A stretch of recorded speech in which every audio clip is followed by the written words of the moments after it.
Koneksi antar materi modul 3.1 tentang pengambilan keputusan berbasis nilai-nilai kebajikan sebagai pemimpin. Assalamualaikum warahmatullahi wabarakatuh. Selamat pagi, salam sejahtera bagi kita semuanya. Om Swastiastu, Namo Buddhaya, salam kebajikan. Tabi pun. Salam dan bahagia Bapak Ibu Guru Penggerak.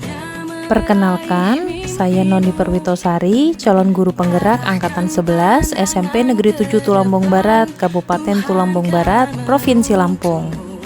Tujuan pembelajaran khusus yang pertama, CGP membuat kesimpulan atau sintesis dari keseluruhan materi yang didapat dengan beraneka cara dan media.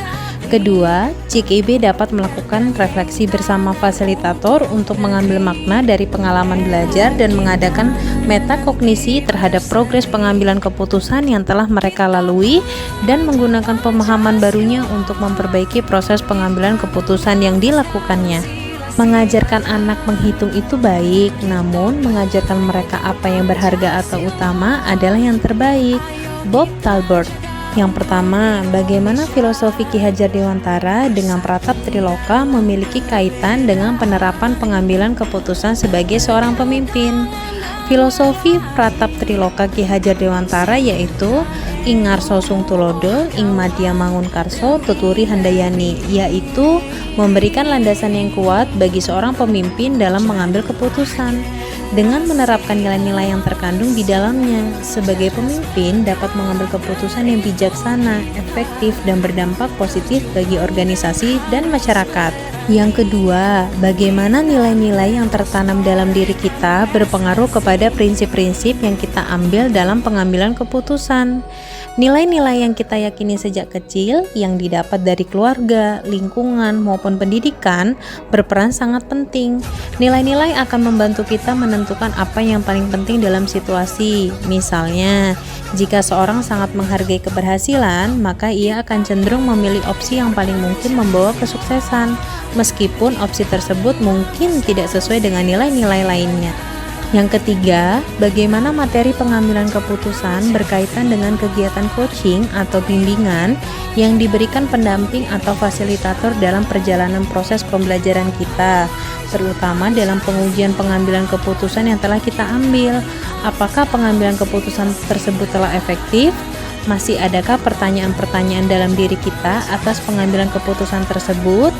Hal-hal ini tentunya bisa dibantu oleh sesi coaching yang telah dibahas pada sesi sebelumnya. Coaching mendorong kita untuk melakukan evaluasi kritis terhadap keputusan yang telah diambil.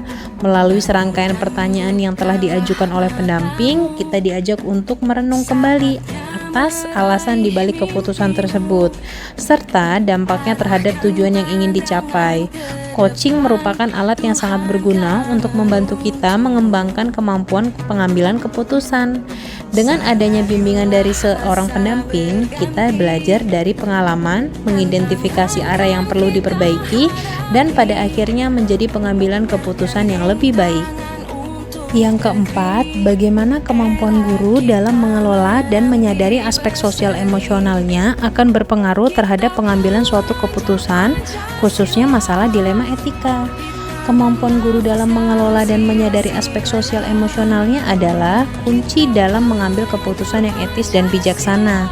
Dengan demikian, guru dapat menciptakan lingkungan belajar yang positif, mendukung pertumbuhan siswa secara holistik, dan menjadi role model yang baik. Yang kelima, bagaimana pembahasan studi kasus yang fokus pada masalah moral atau etika kembali kepada nilai-nilai yang dianut seorang pendidik. Pembahasan studi kasus yang berfokus pada masalah moral atau etika adalah alat yang sangat berharga bagi seorang pendidik. Melalui refleksi diri yang mendalam, seorang pendidik dapat mempertegas komitmen terhadap nilai-nilai yang diyakini dan menjadi role model yang baik bagi siswa. Yang keenam, bagaimana pengambilan keputusan yang tepat tentunya berdampak pada terciptanya lingkungan yang positif, kondusif, aman, dan nyaman. Pengambilan keputusan yang tepat merupakan kunci dalam menciptakan lingkungan belajar yang positif, kondusif, aman, dan nyaman. Dengan melibatkan semua pihak yang berkepentingan, mempertimbangkan berbagai aspek, dan mengikuti proses yang sistematis, kita dapat membuat keputusan yang berdampak positif bagi seluruh komunitas sekolah. Yang ketujuh, apakah tantangan-tantangan di lingkungan Anda untuk dapat menjalankan pengambilan keputusan terhadap kasus-kasus dilema etika ini? Adakah kaitannya dengan perubahan paradigma di lingkungan Anda? Pengambilan keputusan etika merupakan progres yang kompleks dan menantang. Namun, dengan kesadaran diri, dukungan dari lingkungan, dan penerapan prinsip-prinsip etika, kita dapat mengatasi berbagai tantangan dan membuat keputusan yang bijaksana. Yang kedelapan, apakah pengaruh pengambilan keputusan yang kita ambil ini dengan pengajaran yang memerdekakan murid-murid kita? Bagaimana kita memutuskan pembelajaran yang tepat untuk potensi murid kita yang berbeda-beda? Pengambilan keputusan yang tepat dalam konteks pengajaran yang memerdekakan murid adalah kunci untuk menciptakan lingkungan belajar yang efektif dan bermakna. Dengan memahami kebutuhan dan potensi masing-masing murid, guru dapat memberikan pembelajaran yang sesuai dan mendorong mereka untuk mencapai potensi terbaiknya. Yang kesembilan, bagaimana seorang pemimpin pembelajaran dapat mengambil keputusan, dapat mempengaruhi kehidupan atau masa depan murid-muridnya. Keputusan yang diambil oleh pemimpin pembelajaran memiliki dampak jangka panjang terhadap kehidupan dan masa depan murid. Oleh karena itu, sangat penting bagi pemimpin pembelajaran untuk mengambil keputusan yang bijaksana dan berdasarkan data serta masukan dari berbagai pihak. Dengan demikian, pemimpin pembelajaran dapat menciptakan lingkungan belajar yang optimal untuk pertumbuhan dan perkembangan siswa. Yang ke-10, apakah kesimpulan akhir yang dapat Anda tarik dari pembelajaran modul materi ini dan keterkaitannya dengan modul-modul sebelumnya?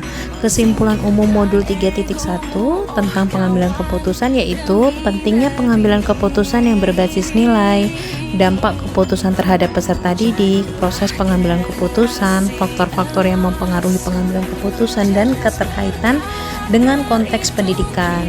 Keterkaitan dengan modul sebelumnya adalah contoh yang pertama, modul tentang kepemimpinan pendidikan.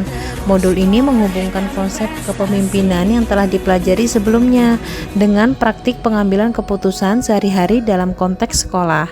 Contoh yang kedua, modul tentang manajemen proyek.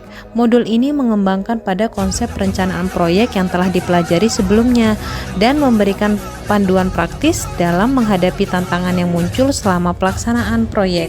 11. Sejauh mana pemahaman Anda tentang konsep-konsep yang telah Anda pelajari di modul ini, yaitu dilema etika dan rujukan moral, 4 paradigma pengambilan keputusan, 3 prinsip pengambilan keputusan, dan 9 langkah pengambilan dan pengujian keputusan. Adakah hal-hal yang menurut Anda di luar dugaan? Pemahaman konsep-konsep dalam modul 3.1. Yang pertama adalah dilema etika dan rujukan moral. Saya memahami bahwa dilema etika adalah situasi di mana kita dihadapkan pada pilihan-pilihan yang sulit, di mana setiap pilihan memiliki konsekuensi etis yang berbeda. Bujukan moral adalah upaya untuk mempengaruhi seseorang agar pengambilan keputusan tertentu, seringkali dengan cara memanipulasi nilai-nilai atau emosi. 4 paradigma pengambilan keputusan. Pemahaman saya yaitu saya memahami bahwa ada 4 paradigma utama dalam pengambilan keputusan, yaitu rasional, intuitif, perilaku, dan sistematik. Setiap paradigma memiliki asumsi dan pendekatan yang berbeda dalam memahami proses pengambilan keputusan. 3 prinsip pengambilan keputusan. Saya memahami bahwa ada 3 prinsip utama dalam pengambilan keputusan, yaitu utilitarisme, hak asasi manusia, dan keadilan. Prinsip-prinsip ini memberikan kerangka kerja untuk mengevaluasi pilihan-pilihan yang kita hadapi. 9 langkah pengambilan dan pengujian keputusan. Yang pertama, saya memahami bahwa ada langkah-langkah sistematis yang dapat diikuti dalam proses pengambilan keputusan, mulai dari identifikasi masalah hingga evaluasi hasil. Langkah-langkah ini membantu memastikan bahwa keputusan yang diambil rasional dan efektif. Hal yang tak terduga adalah fleksibilitas dalam menerapkan langkah-langkah ini sangat penting. Terkadang situasi yang kompleks mungkin memerlukan penyesuaian terhadap langkah-langkah yang ada.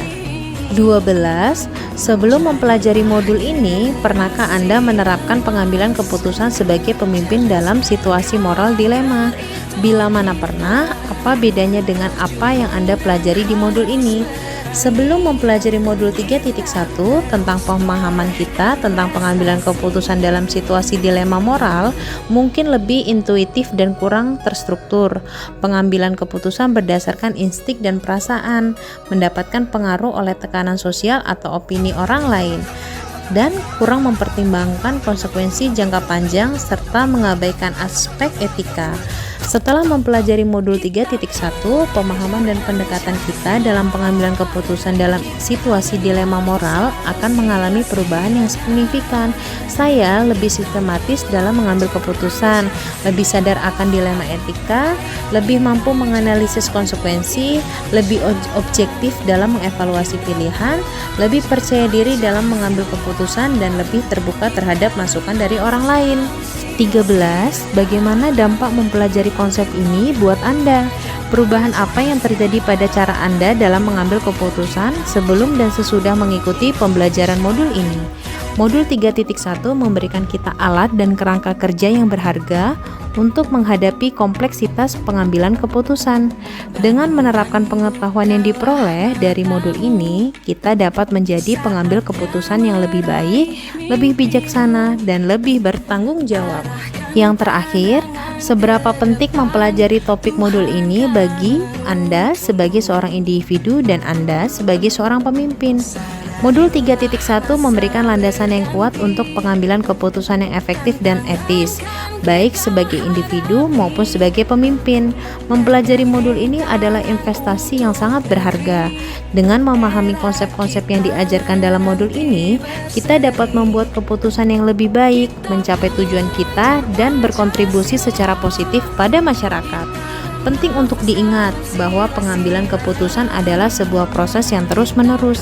Dengan terus belajar dan berlatih, kita dapat terus meningkatkan kemampuan kita dalam membuat keputusan yang baik. Terima kasih sudah mendengarkan presentasi yang saya berikan. Mohon maaf apabila ada salah kata dan penulisan. Saya akhiri. Wassalamualaikum warahmatullahi wabarakatuh.